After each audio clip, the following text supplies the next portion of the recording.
بسم اللہ الرحمن الرحیم۔ صبح کے مسنون اذکار۔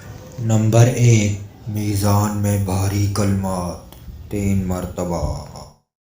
سبحان اللہ و بحمدہ عدد خلقہ و رضا نفسہ و زینت عرشہ و مداد کلماتہ۔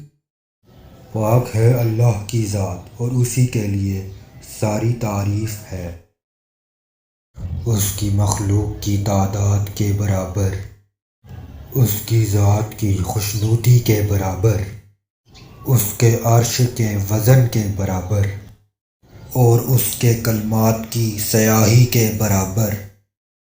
فائدہ: ام المؤمنین حضرت جویریہ فرماتی ہیں کہ ایک دفعہ نبی کریم صلی اللہ علیہ وسلم ان کے پاس سے صبح سویرے نماز کے لیے تشریف لے گئے اور وہ مصلی پر بیٹھی ہوئی تھیں۔ پھر سورج کے نکلنے اور روشن ہو جانے کے بعد تشریف لائے تو دیکھا کہ میں ابھی تک مصلی پر بیٹھی ہوئی ہوں۔ آپ نے فرمایا ابھی تک اسی طرح بیٹھی ہوئی ہو؟ میں نے کہا جی ہاں۔ آپ نے ارشاد فرمایا میں نے تمہارے پاس سے جانے کے بعد 4 کلمات 3 مرتبہ کہے ہیں، اگر ان کو تمہارے آج کے تمام اذکار کے مقابلے میں وزن کیا جائے تو وہ کلمات بھاری ہو جائیں گے۔ مسلم 2726۔ نمبر 2، ناگہانی آفات اور نقصان سے بچاؤ 3 مرتبہ۔ بسم اللہ الذی لا یضر مع اسمہ شیء فی الارض ولا فی السماء وہو السمیع العلیم۔ ترجمہ: اللہ کے نام سے ابتدا کرتا ہوں جس کے نام کے ساتھ کوئی چیز زمین و آسمان میں نقصان نہیں پہنچا سکتی اور وہ سننے والا اور جاننے والا ہے۔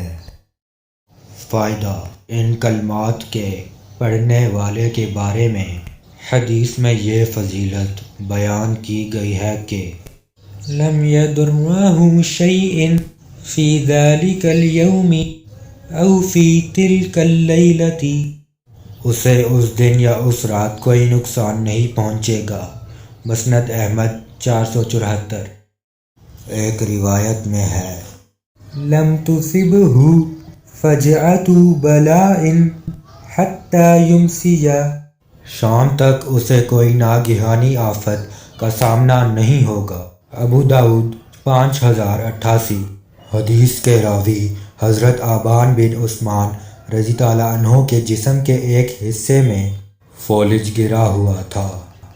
انہوں نے جب اس حدیث کو بیان کیا تو سننے والوں میں سے کسی شخص نے ان کو سوالیہ نگاہوں سے دیکھا، جس سے اس کا مقصود یہ تھا کہ جب آپ اس دعا کو پڑھتے رہے ہیں تو پھر آپ کے جسم میں فالج کیسے گرا؟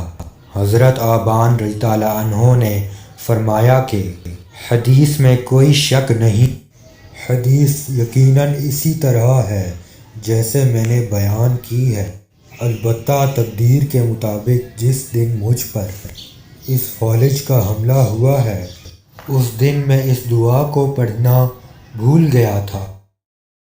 ترمذی 3388۔ اگر ویڈیو پسند آئے تو چینل کو سبسکرائب کر دیں۔ شکریہ۔